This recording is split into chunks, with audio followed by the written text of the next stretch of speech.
விஜய் டிவிக்கு. அதில் மாவட்ட செயலாளராக போட்டிருக்காரு. ஏதோ திருவண்ணாமலை மாவட்டமோ ஏதோ மாவட்ட செயலாளராக விஜய் வந்து ஒருத்தர் போட்டிருக்காரு. அவர் என்ன பண்ணிட்டார், ஏவாவேலு அவங்க வீட்டு விழா, ஏவாவேலுவை கூப்பிட்டுருக்காரு. ஏவாவேலு போனால் ரூபாய் நோட்டு மாலை போடுறாரு. புஷி ஆனந்துக்கு வெறும் மாலை போடுறாரு.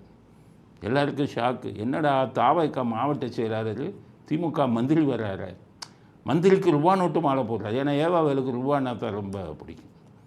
சென்ற மாதிரி கூட அவருக்கு எனக்கு ஓட்டு போட்டவர். இன்னும் சொல்ல போனால் அது வந்து கூட்டு குடும்பம்.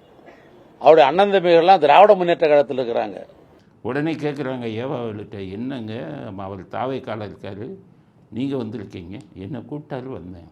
அவர் எனது குடும்பத்தை சேர்ந்தவர், திமுகவுக்கு ஓட்டு போட்டவருங்கிறார். அப்போ திமுகவுக்கு ஓட்டு போட்டவர் ஏவாவேலுவின் குடும்பத்தை சேர்ந்தவர், தாவாக்காவின் மாவட்ட செயலாளரா? அப்போ விஜய் எந்த நிர்வாகத்தை நடத்துகிறீங்க? திமுகவுடைய ஸ்லீப்பர் செல்லாம் உங்கள் மாவட்ட செயலாளர் ஆகிட்டு இருக்கீங்களா? திமுககாரனை பற்றி தெரியாது உங்களுக்கு, நீ சினிமாவில் நினச்சிட்டு வந்தால். நான் சொல்கிறேன், இதே மாதிரி எல்லா கட்சியிலையும் ஸ்லீப்பர் செல் வச்சுருப்பாங்க. பாஜகவில் அவங்க ஸ்லீப்பர் செல்லு இருக்காங்க, அதிமுகலையும் அவங்க ஸ்லீப்பர் செல்லு இருக்காங்க, உங்கள் கட்சியிலையும் அவங்க ஸ்லீப்பர் செல்லு இருக்காங்க. அதில் ஒரு ஸ்லீப்பர் செல்லு தான் இன்றைக்கி ரூபா நோட்டு மாலையே ஏவாவேலுக்கு போட்டவர்.